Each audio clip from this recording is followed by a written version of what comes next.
The station's alarms screamed in discordant bursts, bouncing off the metallic walls of Outpost Vera 9. Lights flickered violently, as if the facility itself was shivering in terror. Dr. Elias Mercer sprinted through the dim corridor, his boots clanging against the steel grating, heart hammering like a warning drum. "Report!" he shouted over the chaos, voice barely audible over the sirens.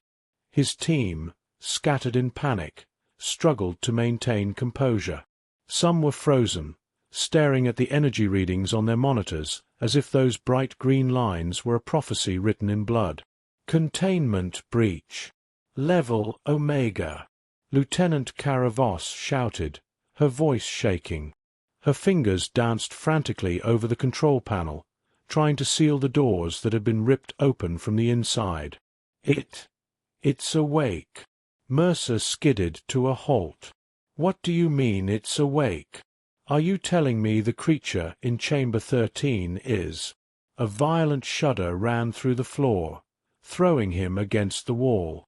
Sparks erupted from a nearby console, and the faint metallic smell of ozone filled the air. The monitors across the room began to blink erratically, screens flashing incomprehensible sequences. The creature, the being that had been locked away for eons, was stirring. Mercer's mind raced back to the early days of the project, when humanity had first discovered the entity buried deep in the barren moon of Xyla Prime. It wasn't just dangerous. It was an intelligence beyond comprehension, a predator designed by evolution to annihilate without mercy. And now, somehow, it had been woken. A low, resonant hum filled the corridors, vibrating through every bone, every nerve. Mercer's chest tightened as he realized it wasn't just sound. It was a signal, a presence. Something ancient, immense, aware. "We have to evacuate," he said, his voice taut with urgency. "Now!" But evacuation wasn't going to be simple. Vera 9 was isolated, orbiting a dead planet with no immediate rescue route. Every emergency pod was already accounted for, and some were destroyed in the first wave of whatever had breached containment. Kara's fingers froze over the control panel. It's not attacking yet. It's scanning. Watching. Mercer swallowed hard. "Scanning." "Yes," she said, voice trembling. "It's like it knows what we know. Like it understands. Everything." The lights flickered and then went out entirely, plunging the station into darkness. Only the emergency red lights illuminated the metallic corridors, casting elongated, sinister shadows that seemed to move of their own accord. Mercer grabbed a flashlight and pointed it down the hallway. The beam trembled slightly in his hand. At first, there was nothing. Then, a shape began to form at the far end of the corridor, massive and impossibly fluid, a shifting silhouette that defied description. He couldn't see its face, couldn't see its limbs clearly, but he felt its gaze. The feeling was almost physical, pressing against his mind like water. A voice whispered somewhere in the darkness, not words, not in any language he recognized, but thoughts terrifyingly clear. "I see you." He stumbled back. Kara gasped. "Mercer! It's moving." The creature's movement wasn't like anything he'd ever witnessed. It didn't walk. It flowed, slithered, and expanded at the same time, occupying the hallway in ways that defied geometry. Objects it passed didn't just get pushed aside. They seemed to vanish for a heartbeat, as if reality itself refused to host them. Mercer's mind screamed for reason. Containment protocols. Protocols. What do we do? But in that moment, logic faltered. He realized, with a cold, creeping horror, that there were no protocols for this. Humanity had never faced something like this. A scream echoed from deep within the station. Then another, and another, each one cut off abruptly, replaced by a low, vibrating hum that made the blood in his veins feel like ice. Mercer's hands shook as he grabbed Kara by the arm. "We need to reach the command deck. If we can just—" The floor beneath them quivered violently, and the corridor twisted in impossible angles. The red emergency lights flickered violently, and Mercer had a fleeting, horrific glimpse of the creature. Its size, its incomprehensible form, the intelligence behind those unseen eyes. He had no idea how much time they had left. Seconds, minutes, maybe less. All he knew was that the most dangerous creature in the universe was awake, and it was aware of every move they made. And it wasn't angry. Yet. The corridors of Outpost Vera 9 had transformed into a nightmare. Red emergency lights cast warped shadows over twisted metal, smoke curling from shattered panels. The creature moved with a fluid grace that made the station itself feel unstable, as if gravity bent around its form. Mercer and Kara stumbled forward, each step a battle against the rising tide of panic in their minds. "Keep moving," Mercer barked, dragging Kara toward the elevator shaft that led to the command deck. His mind raced. Every contingency, every evacuation plan they had rehearsed for decades, was meaningless now. Nothing in human history had prepared anyone for this. "Mercer, it's learning," Kara whispered, voice quivering. She pressed her hand to a console, trying to pull up the schematics. "It's analyzing our movements. Every route we take, every door we open, it's adapting." Mercer's stomach churned. He had read the initial reports, the whispers from the first explorers who had found the being on Xyla Prime. They had called it the ultimate predator, but now he understood the words fully. Predator didn't mean it hunted with claws or teeth. It hunted with intelligence, with foresight, with omniscience. A distant crash echoed through the station, followed by a sound Mercer could only describe as the tearing of reality itself. Kara stumbled, nearly falling. "What was that?" she gasped. "The stairwell," Mercer said grimly. "Whatever it touched, nothing survives intact." As they ran, the hum returned, low and insistent. It wasn't just sound, it was vibration, pressure against their minds. Thoughts they hadn't spoken echoed in the air. Fear, doubt, regret, all amplified. Kara clutched her head, whimpering. Don't let it," she stammered. "Focus," Mercer shouted. He had to. He couldn't let panic make them pray before the creature even reached them. They rounded a corner and froze. The hallway ahead was empty, but the lights flickered, and for a brief second Mercer saw the creature. Its shape was almost liquid, flowing, shifting impossibly fast. Walls seemed to bend around it. Time felt wrong, and then it was gone. "It's testing us," Mercer said, swallowing hard. "It wants to see how we react. It's studying us." "Studying us?" Kara repeated, voice barely audible. "Why?" Mercer didn't answer immediately. Because he already knew. The creature wasn't merely hunting, it was predicting, calculating the best way to neutralize them. And with each second, it learned. Another scream cut through the station, followed by a sound like metal grinding on metal. Mercer's stomach lurched. Another team member, gone. "We have to reach the command deck," Mercer said, trying to mask the trembling in his voice. "If we can access the override, we can, maybe nothing." Kara snapped, tears streaking her face. "Maybe we're already dead." Mercer stopped, gripping her shoulders. "Listen to me. I know it feels hopeless. But if we freeze here, we're already dead. We keep moving, we fight, in whatever way we can. That's all we've got." She nodded shakily, taking a deep breath. The station's intercom crackled to life, distorted by static. A voice, garbled and panicked, whispered, "Containment! Failed! It's everywhere!" And then silence. Mercer clenched his jaw. That was the last of the other personnel. They were alone. Ahead, the command deck's bulkhead loomed. The massive door should have taken minutes to open manually, but as they approached, a subtle pulse ran through the steel, like the heartbeat of the station itself. The creature was there, waiting, watching. Mercer's hand hovered over the manual override. Kara whispered, "Are we ready for this?" He swallowed hard.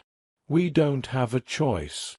As the door began to slide open, a sound reverberated down the hallway, a low, gurgling resonance that seemed to warp the very air. The lights above them flickered violently, casting impossible shadows that stretched, twisted, and multiplied. The creature revealed itself again, just for a heartbeat. Mercer caught a glimpse of its form, an amalgamation of angles and curves, constantly shifting.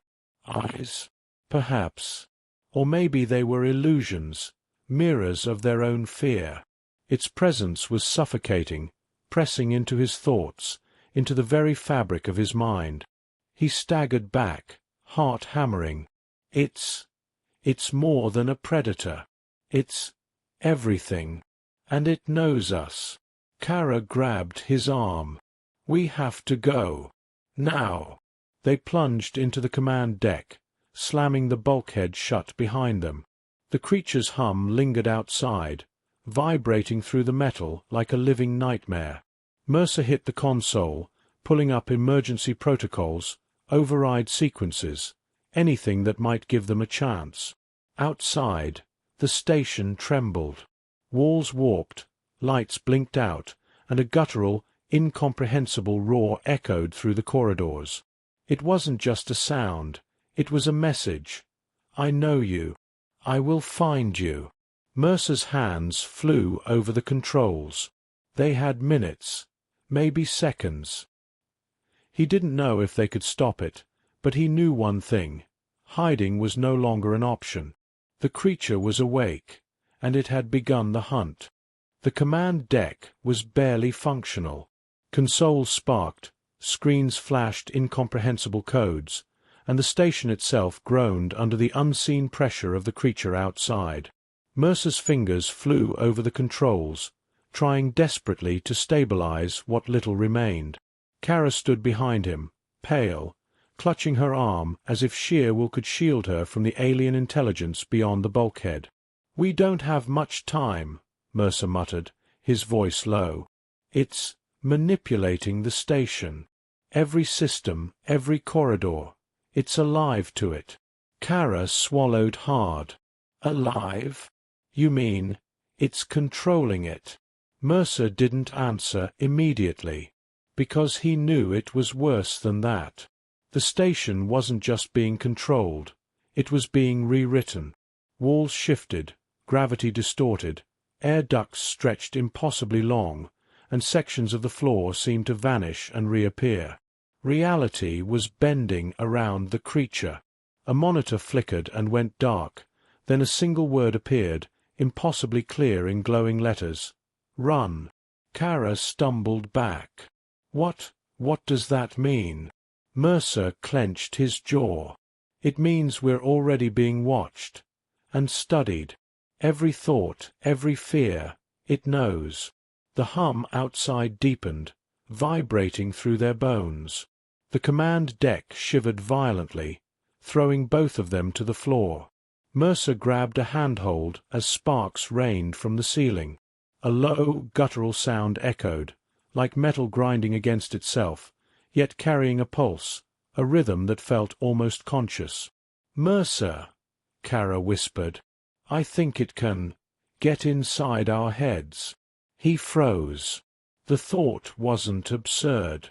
The creature had already demonstrated its intelligence, its awareness, its ability to manipulate matter. Mind intrusion was no longer impossible. It was inevitable. "Focus on the console," Mercer said firmly. "We need to find a way to override the station's systems before it." The floor beneath them buckled, folding like paper.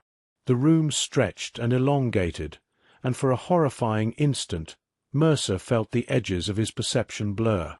The command deck wasn't just bending, it was unmaking itself, reforming into something alien. Kara screamed as the walls warped around her, giving the illusion of multiple corridors twisting into infinity. Mercer's stomach lurched. The creature wasn't just outside, it was everywhere, bending the station to its will. A flicker of logic cut through his panic. If it's manipulating the station, maybe it hasn't fully mapped the override system yet, he muttered. If we can isolate it. He reached for the emergency override terminal, trying to initiate a lockdown protocol that could stabilize the station long enough to escape.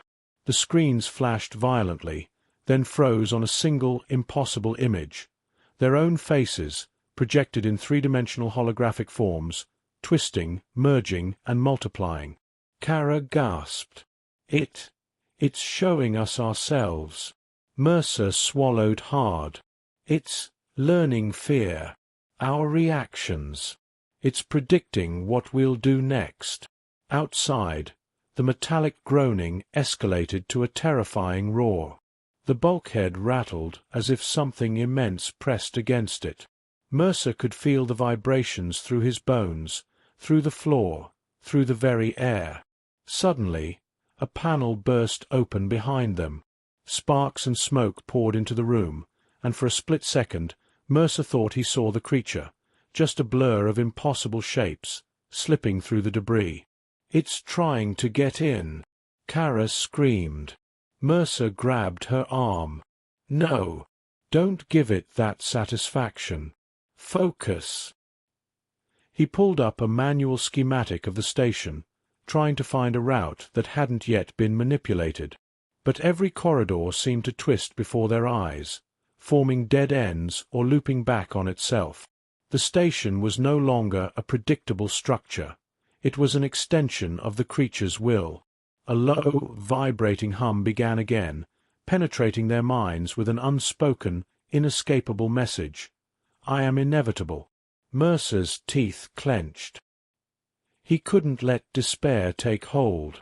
We have to move, he said, almost to himself. We find a path it hasn't claimed yet, or we die here. Kara nodded, trembling, eyes darting around the room. She took a deep breath. I can try to help. I think I can anticipate its patterns, if we work together. Mercer glanced at her, a flicker of hope breaking through the terror. Then we do it together. No hesitation. One wrong step and... He didn't finish. They both knew the sentence didn't need words. The bulkhead trembled violently again, and the room seemed to stretch into impossible dimensions. The creature's presence pressed against their minds, probing, testing, always one step ahead. Mercer swallowed the rising panic. They had no weapons that could harm it directly. No strategy could match its intellect. But maybe, just maybe, they could survive by outthinking it, by exploiting its one flaw, its curiosity. A flicker of movement at the far end of the deck caught Mercer's eye. Something humanoid, yet impossibly fluid, shifting in and out of perception. The creature wasn't just hunting, they were part of its game now.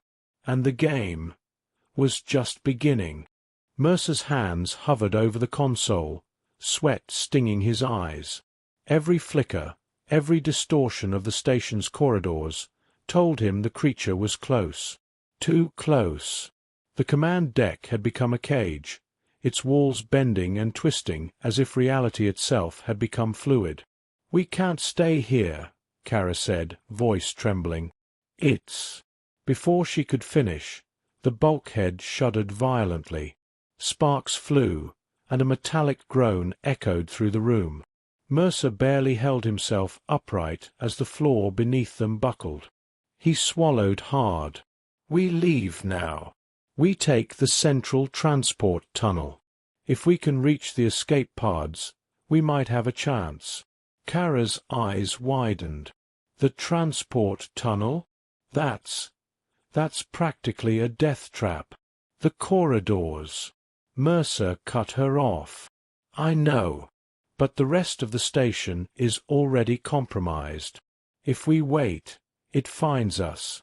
We have one shot, one chance to outmaneuver it, and I think we can use its curiosity against it. Kara hesitated, then nodded. All right. How? Mercer exhaled slowly. We create a distraction. Something big enough to draw its attention while we move through the tunnel. I've been scanning the station's energy reserves. There's a secondary power node in Sector D. If we overload it, the creature will come investigate. That's our opening. Kara swallowed, biting her lip. Overload it? That could. Yes, Mercer interrupted. It could destroy the entire sector.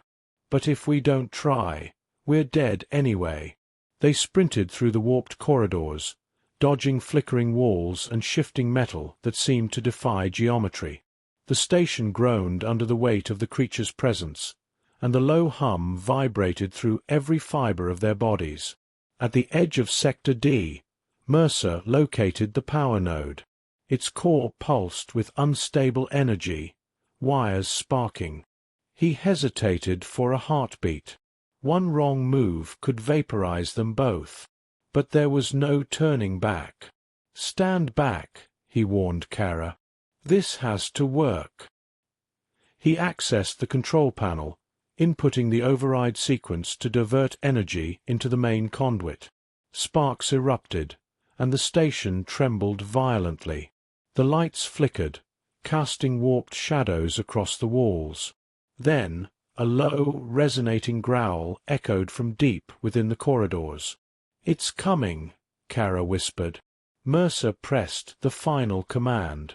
The node overloaded with a violent burst of energy, sending a shock wave that rattled the station. Lights exploded, panels were torn from the walls, and the metallic groan of twisting steel filled the air. The creature's hum escalated into a deafening roar. For a moment, it felt almost corporeal, an immense presence surging toward the overload site. Mercer didn't wait to see the result. He grabbed Kara's arm, pulling her toward the transport tunnel. The corridors had shifted again. Gravity wavered. They stumbled, sliding against warped walls that seemed to stretch and fold around them. The station wasn't just a building. It was a puzzle the creature was constantly rearranging. Mercer's pulse raced. He could feel it probing, learning, predicting. One step wrong, and it would anticipate their escape. Yet, for the first time, he felt a spark of hope. The creature was curious. It had to investigate the overload. That gave them a chance. They entered the transport tunnel, dark and narrow. Emergency lights flickered, casting long shadows. The hum outside grew louder, distorted by the bending corridors. Mercer led the way, heart pounding, adrenaline sharp. Ahead, the escape pods gleamed in their docking bay, small and fragile against the immense threat pressing through the station. Mercer scanned the control panel. Each pod required manual override. Time was slipping away. Which pod? Kara asked, voice barely audible over the station's groaning. The first one. The one closest to the docking bay's south corridor. It should be the quickest. They ran, dodging debris and twisted metal that seemed almost alive, reshaping itself as they passed. Behind them, the low, resonating hum shifted into a pattern, almost like laughter, or a warning. Mercer reached the pod first, punching in the manual override. The hatch hissed open. He grabbed Kara's hand. In! Now! They slipped inside, sealing the hatch behind them. The pod shuddered violently as the station's reality continued to twist. Outside, the hum escalated a deep, bone-rattling vibration that pressed against their minds. Mercer gritted his teeth, stabilizing the pod. "We can't stop it entirely, but we can buy ourselves some time." Kara leaned against the console, exhaling shakily. "Time?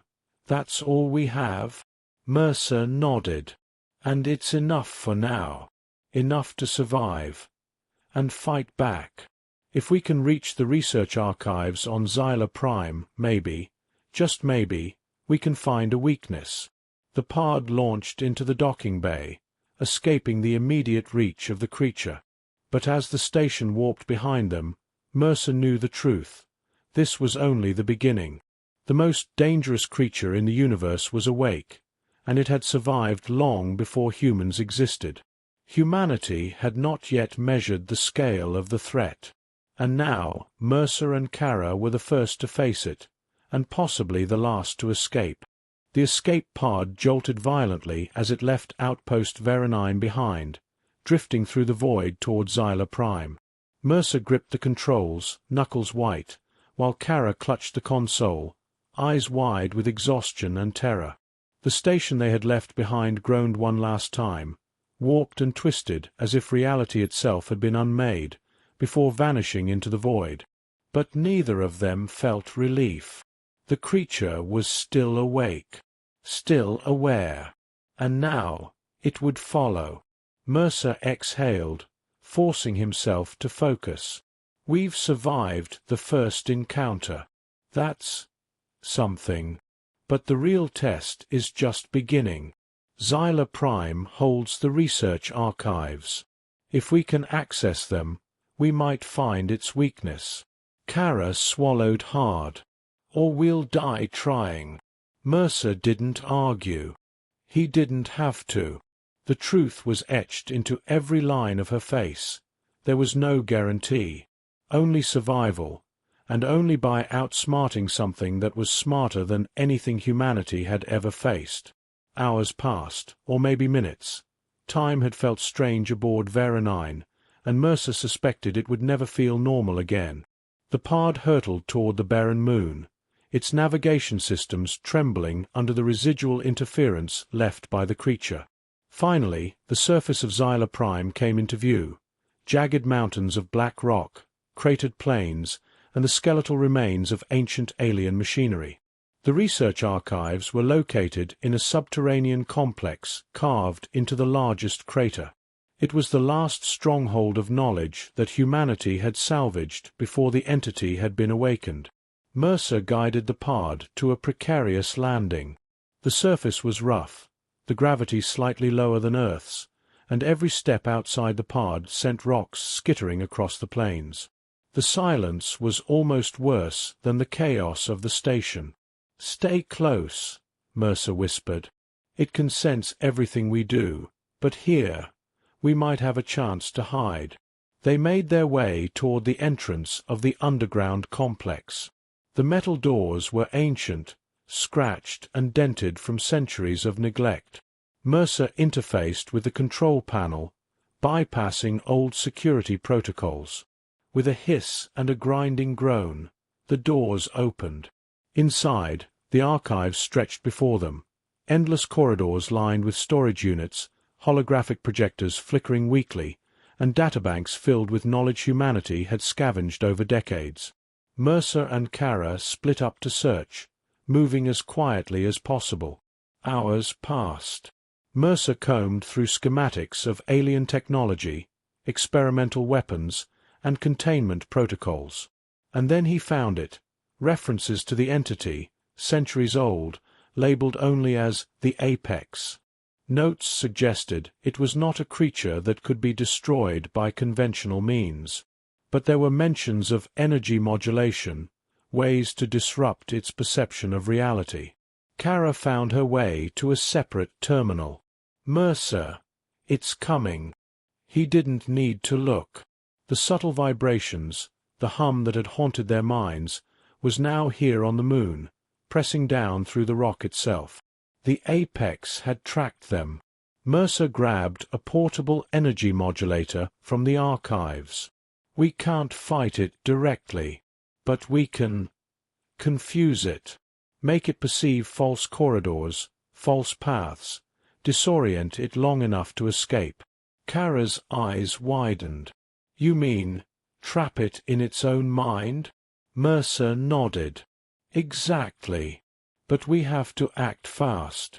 If it senses what we're doing, it'll adapt instantly. One wrong step and a deafening roar echoed through the tunnels. The apex had arrived. The corridors twisted as it manipulated matter again, its presence pressing into their consciousness. Mercer and Kara activated the modulator. A wave of energy pulsed through the complex, distorting the environment around them. Holograms flickered into terrifying illusions, walls bent and multiplied, and for a moment the apex faltered, unsure which reality to trust. Mercer seized the moment. "Run!" he shouted. They sprinted through the shifting corridors, using the illusions to mislead the entity. It roared in frustration, a sound that shook the very foundations of the moon. Finally they reached the exit, the surface of Xyla Prime stretching before them.